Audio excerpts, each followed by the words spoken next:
할렐루야. 사랑하는 성도 여러분, 오늘 3부 예배로 모이게 하신 하나님의 은혜에 은하에 감사를 드리며 주차장에서 그리고 온라인으로 패키지와 방송으로 예배하는 우리 모든 성도님들 앞에 오늘 말씀의 은혜와 믿음의 은사가 함께 하시기를 주의 이름으로 축복합니다. 지난 1년 동안, 벌써 1년이 됐죠? 1년 동안 우리가 보는 모든 뉴스의 첫 꼭지 그리고 모든 신문의 타이틀은 팬데믹 상황으로 시작했던 것 같습니다. 신규 확진자가 어떻다, 사망자가 어떻다, 백신이 어떻게 개발이 되었다, 어떻게 접종이 되었다, 그리고 새로운 변이 바이러스가 출현했다. 이런 여러 가지들이 있었죠. 이미 1년 동안 우리가 마르고 닳도록 들었기 때문에 충분히 익숙하지만 여전히 공포스러운 뉴스들입니다. 누구라도 이렇게 장기간 동안 매일매일 공포스러운 정보에 노출되면 당연히 위축되고 모든 면에서 불안을 느끼게 됩니다. 근데 사실 팬데믹 이전에도 저와 여러분, 우리 현대인들을 규정짓는 가장 대표적인 단어가 바로 불안이었어요. 일상에서 안정을 찾지 못한다라는 것이죠. 그래서 여러분들 여름 휴가철마다 각종 휴양지를 찾으려고 그렇게 막 안다라고 막 그러지 않습니까?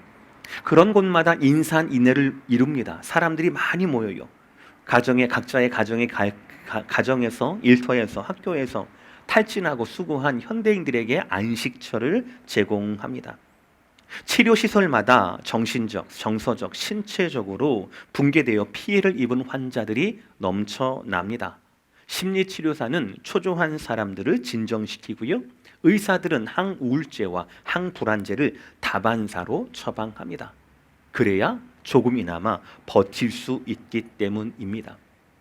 게다가 지난 1년간 팬데믹의 시간에는 그야말로 모든 사람, 모든 분야에서 이 불안이라고 하는 먹구름이 우리를 지배한 것 같은 시기가 바로 지난 1년이었습니다. 제가 히브리서를 준비를 하면서 참고한 여러 가지 책들이 있습니다. 그 중에 찰스 스윈돌 목사님이 쓰신 히브리서라는 책이 있는데요. 제가 오늘 설교 제목 노심초사를 멈추고 안식하라라는 이 제목은 바로 그 목사님의 오늘 본문에 대한 제목을 제가 사용을 하고 있습니다. 기가 막히지 않습니까, 여러분들? 다 함께 따라합시다. 노심초사를 멈추고 안식하라. 시작. 노심초사를 멈추고 안식하라. 여러분, 노심초사라는 뜻이 뭐죠? 마음으로 애를 쓰고 속을 태운다라는 거예요. 발을 동동 구르는 거죠. 우리가 어쩔 수 없는 상황, 그냥 기다리고 받아들일 수밖에 없는 그런 상황을 빗댄 이야기입니다. 게다가 이 노심초사라는 단어가요, 작년에 대한민국의 중소기업인들이 뽑았던 올해의 사자성어, 바로 이것이 노심초사였다라는 겁니다. 팬데믹의 불황에다가 알 수 없는 그런 무역, 이런 모든 것들 때문에 그 사장님들이 얼마나 마음에 고생이 심하셨겠습니까? 아마 그것은 비단 그분뿐만 아니라 우리 이민자인 여러분들도 마찬가지였을 겁니다. 이런 노심초사가 시작이 되면 새벽까지 잠을 이루지 못합니다. 낮에도 집중력이 떨어지지요. 노심초사를 멈출 수 있는 유일한 방법, 해법은 그 불안을 끝낼 수 있는 안식이 된다라는 것이죠. 사랑하는 성도 여러분, 오늘 말씀을 통한 부르심을 여러분들이 듣게 되기를 바랍니다. 광야 같은 우리의 삶 가운데에서 팬데믹의 여러 우울한 뉴스들이, 우리를 무섭게 하는 뉴스들이 끊이지 않는 우리의 현실 한 가운데에서 안식을 향한, 평안을 향한 주의 부르심을 듣게 되기를 주의 이름으로 축복합니다. 노심초사를 멈추고 안식하라라는 이 말씀을 들을 뿐 아니라 이 말씀에 지배를 받게 되는 저와 여러분의 모든 영혼과 가정이 되시기를 주의 이름으로 축복합니다. 첫 번째, 우리가 기억해야 할 것은 안식은 하나님의 약속이라는 거예요.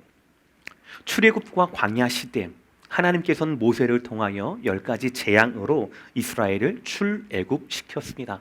430년 동안 노예, 종이었던 이스라엘이 자유인이 된 것입니다. 이 사건은 모세와 히브리인들뿐만 아니라 바로와 애굽인들에게조차도 하나님이 유일한 하나님이 되신 사건이었습니다. 그리고 하나님은 이를 통해서 이스라엘이 하나님을 섬기는 제사장 나라로서 거룩한 백성으로 살기를 원하신 거예요. 그런데 그들은 이러한 부르심을 거절합니다. 약속의 땅 앞에서 하나님을 선택하지 않았어요. 다시 애굽으로 돌아가려 했고요. 돌을 들어서 믿음의 말을 선포했던 여호수아와 갈렙을 돌을 들어 죽이려고 했습니다. 이것이 민수기 14장의 역사이죠. 그들의 하나님을 믿지 않았던 결과는 이와 같습니다. 어제 본문 마지막이었는데요. 히브리서 3장 19절의 말씀. 이로 보건대 그들이 믿지 아니함으로 능히 들어가지 못한 것이라. 여러분, 그들은 약속의 땅, 안식의 땅을 받았어요. 인도함을 받았습니다. 그 땅을 향해 출발했어요. 그러나 슬프게도 그들은 그 땅을 밟지 못했습니다. 왜입니까? 히브리서 3장 19절은 그들이 믿지 않았기 때문에 그렇다라고 이야기를 하고 있습니다. 그런데 여러분, 모세 시대의 그 1세대들의 불신과 그 불신의 결과는 그들만의 것이 아니에요. 지금 우리에게도 똑같이 적용된다라는 거예요. 히브리서 3장 14절은 이렇게 말씀하고 있습니다. 우리가 시작할 때에 확신한 것을 끝까지 견고히 잡고 있으면 그리스도와 함께 참여한 자가 되리라. 복음으로 시작했다면 끝까지 그 복음에 견고히 붙잡아 있어야 한다는 거예요. 이것이 믿음이고 이것이 믿음의 삶이라는 것이죠. 그러니까 하나님께서는 예전이나 지금이나 믿는 자에게 똑같은 약속을 주시더라라는 거예요. 여러분, 오늘 본문입니다. 히브리서 4장 1절의 말씀 다 함께 여러분들 성경을 읽으시겠습니다. 시작. 그러므로 우리는 두려워할지니 그의 안식에 들어갈 약속이 남아 있을지라도 너희 중에는 혹 이르지 못할 자가 있을까 함이라. 아멘. 가장 먼저 우리가 받아들여야 할 것은 바로 뭐냐면 안식이라고 하는 것은 하나님의 약속이라는 거예요. 여러분, 안식은 휴식과 달라요. 휴식은 뭐예요? 계속해서 일을 하기 위해 필요한 거잖아요. 내 몸에 한계가 있기 때문에 내일 다시 일을 하려면 오늘은 쉬어줘야 되는 거예요. 잠시 쉬는 거예요. 영원한 쉼이 아니에요. 다시 일해야 되기 때문에 그렇죠. 그러나 안식은 다릅니다. 안식은 일이 다 끝마치게 되고 난 다음에 영원하게 쉬는 것을 말하는 거예요. 하나님은 하나님의 백성이 그의 땅에서 안식하기를 바라셨고 그래서 그 안식을 약속했던 거예요. 하나님이 약속했던 이 안식은 이미 창조 때부터 하나님 본인에게서 시작된 사역이었습니다. 창세기 2장 2절의 말씀, 하나님이 그가 하시던 일을 일곱째 날에 마치시니 그가 하시던 모든 일을 그치고 일곱째 날에 안식하시니라. 아멘. 보세요 여러분들, 분명히 하나님이 하시던 일을 모두 마치고 하나님은 안식하셨어요. 안식하시고 8일째 다른 곳에서 무슨 창조의 사역을 하신 것이 아니었어요. 모두 다 끝난 것이었습니다. 안식은요, 세상의 창조가 모든 끝난 그 마지막에 자리하고 있다라는 거예요. 중요한 사실이에요. 그래서 우리는 이렇게 얘기할 수 있습니다. 역사는 하나님의 안식을 향해 달려간다라는 거예요. 하나님 일의 맨 마지막이니까요. 그리고 하나님은 그 안식으로 하나님의 백성들을 이끄신다라는 거예요. 오늘 본문과 똑같습니다. 4장 10절의 말씀, 이미 그의 안식에 들어간 자는 하나님이 자기의 일을 쉬심과 같이 그도 자기의 일을 쉬느니라. 하나님이 약속한 안식은요, 우리에게 약속한 안식은요, 하나님을 닮아야 하는 안식인 거예요. 우리가 말하는 휴식과는 전혀 다른 거예요. 이것이 바로 안식을 향한 하나님의 약속입니다. 하나님은요, 우리가 그분처럼 또 그분과 함께 안식하기를 원하신다라는 거예요. 그리고 10절을 보면 이미 그 안식에 들어간 분이 계셔요. 그분이 누구이십니까? 바로 예수 그리스도세요. 우리 주의 예수 그리스도세요. 이 땅에서의 모든 구원의 사역, 구원에 필요한 십자가와 부활의 모든 삶을 마치시고 이제는 하나님의 보좌 우편에 앉아 계신 거예요. 그리고 때를 기다리시는 겁니다. 이 세상의 상속자로, 그리고 다음 세상의 심판주로 오실 거를, 그때를 기다리시는 거예요. 주님께서는 우리에게 이 땅에 우리의 삶을 뭐라고 하셨습니까? 수고하고 무거운 짐진 자들아 라고 말씀하셨잖아요. 거기에서 끝났습니까? 아니에요. 다 내게로 오라 라고 우리를 하나님의 안식으로, 주님의 품으로 초청하셨다라는 거예요. 이처럼 하나님은 안식을 약속하셨어요. 예수님처럼, 그리고 예수님과 함께하는 진정한 쉼, 진정한 안식을 우리에게 원하고 계시다라는 거예요. 사랑하는 성도 여러분, 안식은 단순한 휴식이 아닙니다. 안식은 은퇴가 아니에요. 여러분, 은행 어카운트에다가 안식에 대한, 은퇴에 대한 여러 가지 상품을 다 마련해 놓고 쉬는 것, 그게 안식이 아니에요. 안식은 하나님의 약속이에요. 안식은 예수님처럼 예수님과 함께 쉬는 겁니다. 그의 품 안에서 쉬는 거예요. 우리의 사명과 우리의 사역 모든 것들이 완성되고 마치는 거예요. 유일한 안식의 모델은 바로 우리 주 예수 그리스도이십니다. 하나님은 예수님과 같은, 예수님과 함께하는 그 안식을 우리에게 약속해 주셨어요. 그러므로 여러분, 우리는 예수님과 함께, 예수님과 같은 그 안식, 약속으로 주신 그 안식을 받기를 고대하고 기대해야 한다라는 것이에요. 휴식을 안식하고 헷갈리시면 안 되는 겁니다. 두 번째, 그러면 이 안식은 어떻게 얻을 수 있는가? 바로 안식은 믿음의 결과라는 거예요. 출애굽 1세대는 불신으로 말미암아 안식의 땅을 보았지만 참여하지는 못했습니다. 이는 약속의 말씀이 없어서가 아니라 듣고도 믿음으로 행하지 못해서라는 거예요. 오늘 보면 2절을 다 함께 읽겠습니다. 2절 시작. 그들과 같이 우리도 복음 전함을 받은 자이나 들은 바 그 말씀이 그들에게 유익하지 못한 것은 듣는 자가 믿음과 결부시키지 아니함이라. 우리 빨간색 아마 있을 거예요. 다시 한번 맨 마지막 문장. 듣는 자가 믿음과 결부시키지 아니함이라. 하나님은 창조 때부터 안식을 계획하셨고 구약과 그 백성들에게 안식을 약속하셨어요. 그래서 종의 신분이었던 그들을 가나안 땅으로, 안식의 장소로 인도해 주셨습니다. 그러나 그들은 거듭 실패해요. 모세뿐만 아니에요. 4장 8절. 만일 여호수아가 그들에게 안식을 주었더라면 이라고 되어 있죠. 그러니까 모세와 출애굽 1세대뿐만 아니라 여호수아와 출애굽 2세대 또한 진정한 안식에 들어가지 못했다라는 겁니다. 잘 보세요. 여호수아는 그 땅을 정복했습니다. 그 땅을 분배했습니다. 그 땅을 차지했지만 거기에서 하나님이 원하시는 대로 제사장 나라답게 거룩한 백성답게 살게 하지는 못했다라는 거예요. 땅은 차지했지만 삶은 정복하지를 못했던 거예요. 그러니까 안식을 누리지 못했던 겁니다. 다윗도 마찬가지입니다. 역사상 가장 강하고 하나님의 마음에 합했던 왕, 위대한 Great King, 대왕 다윗이라고 평가하는 이 다윗 또한 참 안식을 누리지 못하고 그 영혼은 그 안식을 갈망하기는 마찬가지였다라는 거예요. 오늘 본문 7절의 말씀이에요. 오랜 후에 다윗의 글에 다시 어느 날을 정하여 오늘이라고 미리 이같이 일렀으되 오늘 너희가 그의 음성을 듣거든 너희 마음을 완고하게 하지 말라 하였나니. 다윗이 누구예요, 여러분들? 이미 가나안 땅에 전무후무한 가장 강력하고 최고의 나라를 세운 왕이 다윗 왕입니다. 수천 년이 지났지만 지금도 이스라엘은 자기 나라를 다윗 왕의 나라라고 부르기를 주저하지 않습니다. 최고의 왕이에요. 왕 중에서도 하나님의 마음과 같이 닮은, 하나님과 동역했던 사람이 바로 다윗이었더라고요. 그러나 그조차도 참된 안식은 아니었다라는 거예요. 왜요? 마음의 문제 때문에요. 마음의 문제 때문에요. 그래서 다윗은 오늘 이렇게 얘기하는 겁니다. 오늘 너희가 그의 음성을 듣거든 너희 마음을 완고하게 하지 말라. 문제는 땅이 아니었습니다. 문제는 우리가 얼마나 대단한 능력을 가졌느냐, 우리의 과거가 아닙니다. 문제는 하나님의 음성 앞에서 우리의 마음이에요. 하나님의 음성 앞에서 우리가 회개하는지, 하나님 음성 앞에서 우리의 마음이 완고한지, 이 두 가지라는 거예요. 우리는 완고하면 약속의 땅에서도 안식을 취하지 못한다라는 거예요.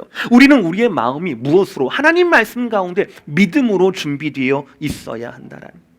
하나님의 말씀 앞에, 그 인도하심 앞에 믿음으로 준비되지 않으면 우리는 결코 안식에 들어갈 수 없다라는 겁니다. 믿음, 말씀에 대한 믿음이야말로 안식의 땅뿐만 아니라 안식의 삶을 살게 할 수 있는 하나님이 주시는 은사다라는 것이. 다시 한번 오늘 본문 2절을 보세요. 그들과 같이 우리도 복음 전함을 받은 자이나 들은 바 그 말씀이 그들에게 유익하지 못한 것은 듣는 자가 믿음과 결부시키지 아니함이라. 구약의 백성들뿐 아니라 우리에게도 안식이 필요하잖아요. 우리에게도 이 말씀과 결부되는 믿음이 필요한 거잖아요.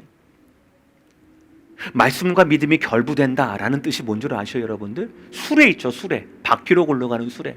수레의 두 바퀴와 같은 거예요. 말씀과 믿음이 모두 있어야 할 뿐 아니라 이것이 연결되어 있어야 해요. 하나는 작동하는데 하나는 작동하지 않으면 뺑뺑 돌고 마는 거예요. 앞으로 가지 못하는 겁니다. 하나님이 우리를 인도하시는 말씀과 그 말씀에 대한 우리의 완고하지 않은 마음, 순종하는 마음, 이 두 개가 같이 작동해야 우리는 안식의 땅으로, 안식의 삶을 살아낼 수가 있다라는 거예요. 이 안식은 믿음으로만 들어가요. 말씀이 이끄는 믿음, 바로 말씀의 종결자 되시는 예수님을 향한 믿음이 그랬습니다. 구약의 백성들이 여호수아의 인도 아래 가나안 땅을 정복했다라면 우리는 이 예수 그리스도의 죽으심과 부활하심, 이 복음의 인도함을 통하여 우리는 하늘의 가나안으로 인도함을 받습니다. 이 참 안식은 말씀 선포를 믿는 믿음으로만 가능하다라고 하는 것입니다. 사랑하는 성도 여러분, 하나님이 약속으로 주신 이 안식, 믿음으로 들어갈 수 있는 이 안식을 진실로 바라고 원하고 거기에 목마를 수 있는 저와 여러분 되시기를 주의 이름으로 축복합니다. 마지막으로 말씀드립니다. 그러므로 사랑하는 성도 여러분, 노심초사를 멈추고 지금 안식에 들어가십시오.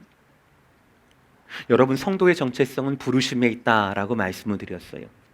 저와 여러분이 이 땅 가운데 더 많은 일을 하라고, 더 많은 돈을 모으라고 부르심을 받은 것이 아닙니다. 세상 사람들 굉장히 많아요. 웬만큼 모은다고 해서, 웬만큼 일을 성취했다고 해서 만족하는 것도 아니에요. 저와 여러분을 향한 예수 그리스도의 부르심은 바로 예수 그리스도의 삶을, 예수 그리스도의 인격을 담는 것이 바로 저와 여러분을 향한 주님의 부르심이라는 거예요. 오늘 3절 말씀 첫째 문장인데 가장 중요해요. 우리 차 안에 계신 분들도 우리 다 함께 읽어보겠습니다. 4장 3절 첫 번째 문장입니다. 시작. 이미 믿는 우리들은 저 안식에 들어가는 도다. 아멘. 말씀이신 예수님과 그리고 예수님에 대해서 믿음으로 하나 되는 우리 모두를 초청하시는 주의 말씀입니다. 우리는 오늘 이미 안식에 들어갔다라는 선포입니다. 그러므로 신약에 와서는 어느 특정한 날, 제6일 이런 날이 안식일일 수가 없어요. 모든 날이 주님과 동행하는 날이거든요. 모든 날이 부활을 기념하는 날이거든요. 모든 날이 우리한테는 썬데이인 거예요. 모든 날이 예배하는 날이에요. 모든 날이 부활을 기념하는 날이 된 거라는 거예요. 즉 우리에게 안식은 이미 예수 그리스도의 오심을 통하여 이미 시작이 되었다라는 거예요. 고린도후서 5장 17절 그런즉 누구든지 그리스도 안에 있으면 새로운 피조물이라 이전 것은 지나갔으니 보라 새 것이 되었도다. 할렐루야. 이전에 모든 실패했던 것들, 모든 1세대 2세대 다윗조차 실패했던 모든 것들은 지나갔습니다. 이제 예수 안에 있으면 보라 새 것이 되었도다. 완전히 다른 피조물이 된 모습으로 주님께서 우리를 이끌어내신다라는 거예요. 누가요? 누구든지요. 어떤 누구든지요? 예수님을 영접하고 그분을 자신의 구세주와 자신의 구주로 인정하면 그는 이미 안식에 참여한 자가 된다라고 말씀하고 있다라는 거예요. 동시에 이 말씀도 잊지 마셔야 합니다. 동시에 오늘 말씀은 이 안식의 마지막 완전한 완성이 아직 미래에 남아있다라고도 말씀을 하시는 거예요. 그러니까 안식은 오늘 이미 우리에게 시작이 되었습니다. 근데 아직 끝나지 않은 거예요. 완전한 안식이 하나님께서 남겨두셨다라고 하세요. 4장 1절 첫 번째 문장 그런즉 우리는 두려워할지니 그의 안식에 들어갈 약속이 남아있을지라도 라고 말씀해요. 4장 9절의 말씀 그런즉 안식할 때가 하나님의 백성에게 남아있도다. 아직 안식이 남아있는 거예요. 이미 안식에 들어갔지만 궁극적인 안식, 최종적인 안식은 아직 남아있는 거예요. 근데 여러분 이 남아있다라는 단어를 오해하지 마세요. 그러면 내가 죽을 때 진짜 안식이 완성되나 보다. 예, 그것도 맞는 이익이에요. 그러나 죽고 난 다음에 되는 게 아니라 지금 우리는 안식에 참여하고 있다라는 거예요. 무엇보다도 이 남아있다라는 뜻은요, 내 목숨이나 내 수명에 달려있는, 나에게 달려있는 말씀이 아니에요. 이 남아있다라는 이 단어는요, 하나님에게 달려있는 단어예요. 하나님이 남겨두신 거예요. 여러분, 선지자 엘리야 아시죠? 이스라엘 역사 가운데 북이스라엘의 가장 악한 왕 아합과 이세벨의 그 시대에 850대 1로 맞짱 떠가지고 이겼던 엘리야 선지자를 알 겁니다. 너무나 위대한 선지자임에도 불구하고 그는 마음이 너무 곤고했어. 외로움을 느꼈거든요. 억울했어요. 원망했습니다. 왜 나만 이렇게, 차라리 나 죽여주시지. 그런 마음이 있었거든요. 근데 하나님이 그런 엘리야 가운데 뭐라고 말씀하신 줄 아십니까? 열왕기상 19장 18절의 말씀, 그러나 내가 이스라엘 가운데에 7,000명을 남기리니라고 되어 있어요. 이게 남기는 거예요. 내가 이스라엘 가운데 7,000명을 남기리니 누굽니까? 다 바알에게 무릎 꿇지 아니하고 다 바알에게 입맞추지 아니한 자니라 라고 말씀을 하세요. 선지자 엘리야조차도 오해를 했어요. 왜요? 어둠의 시대를 살았거든요. 가장 악한 아합과 이세벨이 자기 죽인다고 막 했거든요. 자기 주변에는 온통 자기를 반대하는 바알과 아사라 목상을 섬기던 선지자 850명이 자기하고 함께 있거든요. 천지 사방에 자기를 죽이겠다라고 자기를 반대하는 사람이 이렇게 가득가득 있으니까 얼마나 외롭겠습니까? 얼마나 괴로웠겠습니까? 이런 상황을 만드신 하나님 앞에 원망하지 않았겠습니까? 그런데 그 가운데 하나님 말씀하시는 거예요. 아니야, 내가 남겨뒀어. 내가 남겨뒀어. 바알에게 무릎 꿇지 않고 그리고 바알에게 입맞추지 않은 자, 너와 동시대의 그 사람들을 내가 7,000명을 남겨두었다라고 하나님 말씀하시는 거예요. 우리의 안식도 마찬가지. 우리의 안식, 남겨둔 안식, 누구의 역사입니까? 하나님의 역사라는 거예요. 여러분, 우리 땅에서의 우리의 삶이 너무너무 힘들어요. 팬데믹이 언제 끝날지 몰라요. 그래서 우리는 왜 안식이 안 보이는 것 같이 느낄 때도 있어요. 그러나 안 보인다고 없는 겁니까? 아니잖아요. 안 보인다고 없는 거예요? 아니잖아요. 그런 것 같이 이 땅에서 저와 여러분의 삶은 수고와 무거운 짐만이 가득한 것이 아니에요. 왜요? 하나님의 안식의 약속이 아직 있어요. 아직 남아 있거든요. 게다가 예수님의 복음을 통해 우리는 이미 안식에 참여했습니다. 예수님이 주시는 쉼이 있어요. 예수님을 섬기는 기쁨이 있다고요. 우리는 이것을 믿음으로 붙들고 오늘 안식에 들어가기를 힘써야 한다라고 말씀은 선포하고 있습니다. 다시 한번 4장 11절 말씀 다 함께 읽겠습니다. 시작. 그러므로 우리가 저 안식에 들어가기를 힘쓸지니 이는 누구든지 저 순종하지 아니하는 본에 빠지지 않게 하려 함이라. 할렐루야. 두 가지예요. 오늘 우리는 하나님이 예비하시고 남겨두신 하나님 주권의 안식에 들어가기를 힘써야 한다라는 거예요. 그건 오늘의 입장이에요. 그리고 어제까지 불순종의 본, 불순종의 샘플들, 그거를 우리가 경계를 해야 한다라는 것이죠. 누구예요? 모세와 출애굽 1세대.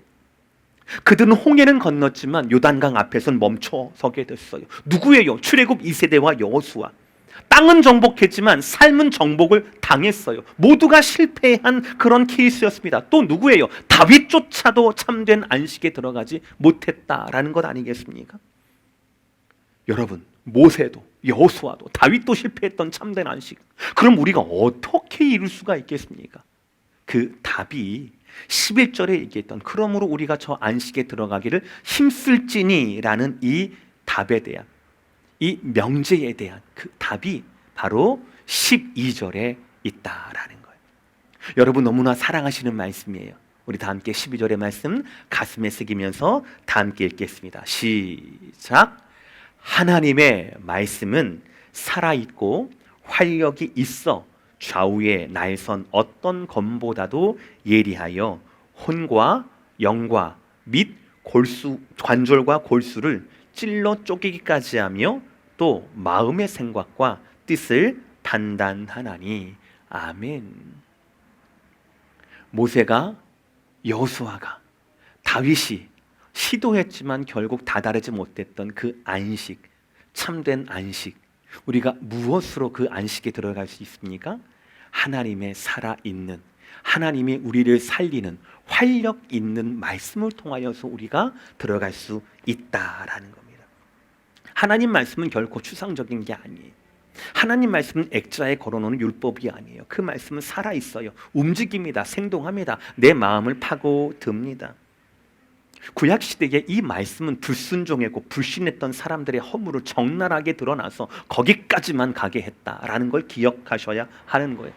그러므로 하나님의 이 말씀은 모세 시대에도 여호수아 시대에도 다윗의 시대에도 예수님의 시대를 지나서 지금 우리에게도 효력 있게 역사한다라는 것을 여러분들 잊지 마셔야 합니다.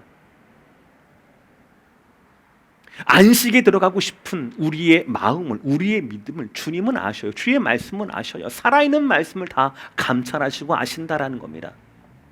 오늘 12절에서 말씀에 대해서 뭘 강조합니까? 예리하다라는 거예요. 어떤 검보다도 예리하다라는 거예요. 얼만큼 예리합니까? 혼과 영과 및 관절과 골수를 찔러 쪼개기까지 한다라는 얘기. 이게 무슨 얘기예요? 혼과 영은 뭡니까? 우리 인간 존재의 가장 보이지 않는 내면을 말하는 겁니다. 그렇죠?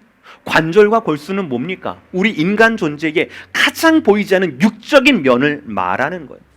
즉 하나님의 말씀은요, 인간의 가장 깊은 곳까지, 영혼이든 육체든 간에, 영이든 육이든 간에 그 가장 깊은 곳, 가장 가리워진 곳, 그것조차 꿰뚫고 들어갔어. 결코 우리가 하나님 앞 피하거나 가릴 수 없는 것이 바로 하나님의 말씀이라는 거예요. 이것을 붙들고 13절에 있습니다. 지으신 것이 하나도 그 앞에 나타나지 않음이 없고 우리의 결산을 받으실 이의 눈앞에 만물이 벌거벗은 것 같이 드러나느니라. 아멘. 하나님 말씀 추상적이지 않다라고 말씀드렸어요. 하나님 말씀 살아있다라고 말씀드렸어요. 우리를 살리는 말씀이라고 말씀했습니다. 하나님 말씀은 영이든 육이든 뭐든지 간에 가장 깊은 것까지도 찔러 쪼개기까지 한다라고 말씀하셨습니다. 그 하나님이 지으신 그 사람을 모르시겠습니까? 그 마음을 모르시겠습니까? 하나님은 아신다라. 우리를 지으시고 우리를 아시는 하나님의 말씀 앞에 우리는 숨길 수도 숨을 수도 없다라는 거예요. 우리가 믿는 척하는 건지 아니면 우리가 진짜 믿는 건지 우리는 하나님 앞에 숨길 수 없다라는 거예요. 하나님이 우리의 모든 것을 다 아신다라는 이 말씀이 어때요, 여러분에게? 불편함으로 다가오십니까? 그렇다면 유튜브에 아직 남아있는 어제 새벽 설교를 들으시기를 바랍니다. 히브리서는 3장하고 4장을 묶을 수가 있어요. 모세보다 우월하신 예수 그리스도를 증명하는 논증이거든요. 제가 어저께 히브리서 3장을 말씀드리면서 뭐를 말씀드렸어요? 경고를 말씀드렸어요. 경고라고 하는 것은요, 우리가 경찰한테 교통딱지 하나 받는 거 괜히 기분 나쁘잖아요. 그렇죠? 뭐 두근두근 거리잖아요. 나를 어린아이 취급하는 것 같고 범죄자 취급하는 것 같아서 쉽지는 않아요. 이미지가 너무너무 싫어요. 그러나 경고의 메시지는 뭘 위한 겁니까? 나 기분 나쁘라고 하는 겁니까? 아니에요. 우리는 경고의 메시지 덕분에 지금까지 살고 있는 거예요. 여러분들 건강검진 하시잖아요. 그건 경고 메시지 아닙니까? 여러분들 처음 초행길 무섭지 않습니다. 왜냐하면 사인이 다 있거든요. 낙석주의, 속도주의 다 있잖아요. 어린이주의 이런 거 다 있잖아요. 그렇잖아요. 그것만 내가 조심하면 초행길이라 하더라도 우리는 안전하게 여행을 즐길 수가 있게 되는 거예요. 경고는 이미지로 받지 마세요. 경고를 메시지로 받으세요. 경고를 메시지로 받게 되면 그것은 우리의 삶을 위한 겁니다. 우리의 안전을 위한 겁니다. 우리의 생명을 더욱더 풍성하게 하는 것이 경고의 메시지라는 거예요. 하나님이 영과 혼과 관절과 골수를 찔러 쪼개기까지 하며 하나님 앞에 숨을 수도 숨길 수도 없다라고 하는 이 메시지가 여러분 앞에 기분 나쁜 이미지로 들립니까? 아니에요. 내 약함을 아시니까 그 약함을 강함으로 채워주시거든요. 내 육체의 질병을 아시니까 그러니까 그것을 회복시켜 주시거든요. 치유하여 주시거든요. 하나님은 우리를 정죄하기 위해서 오신 게 아니에요. 우리와 함께 하시고 우리의 모든 죄를 담당하신 것이 하나님의 아들 말씀의 종결자 예수 그리스도 아니셨습니까? 우리에게는 성삼위 하나님이 계셔요. 그래서 우리를 잘 아는 하나님, 우리의 관절과 골수와 영과 혼 모든 것들을 찔러 쪼개기까지 하고 숨길 수도 숨을 수도 없는 그 하나님이 우리한테는 위로자가 되는 거예요. 우리에게는 치유자가 되는 겁니다. 우리의 안식을 계획하신 성부 하나님, 그 안식을 위해 고난당하시고 모든 삶을 이루신 성자 하나님, 지금도 우리 안에 계셔서 우리가 참 아들이라고 하는 것을 직접 증거해 주시는 성령 하나님, 성부, 성자, 성령 하나님께서 저와 여러분의 안식을 시작하셨고 도우시고 완성케 하실 것입니다. 사랑하는 성도 여러분, 믿는 자는 이 말씀을 붙잡아야 합니다. 이 메시지를 붙잡아야 한다라는 것이. 사랑하는 성도 여러분, 여러분 삶을 향한 노심초사를 멈추십시오. 여러분보다 여러분의 삶을 하나님이 더 사랑하십니다. 하나님이 더 여러분이 안식에 참여하기를 원하신다라는 거예요. 안식으로, 참된 안식으로 부르시는 그 하나님의 부르심에 집중하십시오. 안식에 들어오라는 그 초청에 믿음으로 순종으로 대답하시기를 바랍니다. 우리의 믿음의 선조들, 선배들이 다 그렇게 사셨어요. 마지막으로 히브리서 11장 25절 26절, 도리어 하나님의 백성과 함께 고난받기를 잠시 죄악의 낙을 누리는 것보다 더 좋아하고 그리스도를 위하여 받는 수모를 애굽의 모든 보화보다 더 큰 재물로 여겼으니 이는 상 주심을 바라봄이라. 모세처럼, 여호수아처럼, 다윗처럼 결코 그 백성들이 이루지 못했지만 그날을 바라봤던 믿음의 선진들처럼 잠시 죄악의 낙을 누리는 것보다 그리스도를 위하여 받는 수모를 더 기쁘게, 그리고 그것을 더 가치 있게 바라볼 수 있는 영적인 안목이 저와 여러분께 필요한 때입니다. 무얼 해도 안심이 안 되고 어떤 것도 안정이 안 되는 팬데믹의 시간이 하루하루 흐르고 있습니다. 중요한 것은 지나간다라는 거예요. 이 또한 하나님의 부인할 수 없는 역사 아니겠습니까? 이 거부할 수 없는 하나님의 역사 가운데 말씀에 이어지는, 결부되는 믿음으로 하루하루를 이겨내시게 되기를 주의 이름으로 축복합니다. 바로 그것이 오늘 여러분들을 향한 하나님의 안식일 것입니다. 더 이상 노심초사를 멈추시고 말씀대로 믿음으로 주님 안에서 안식하십시오. 기도하시겠습니다.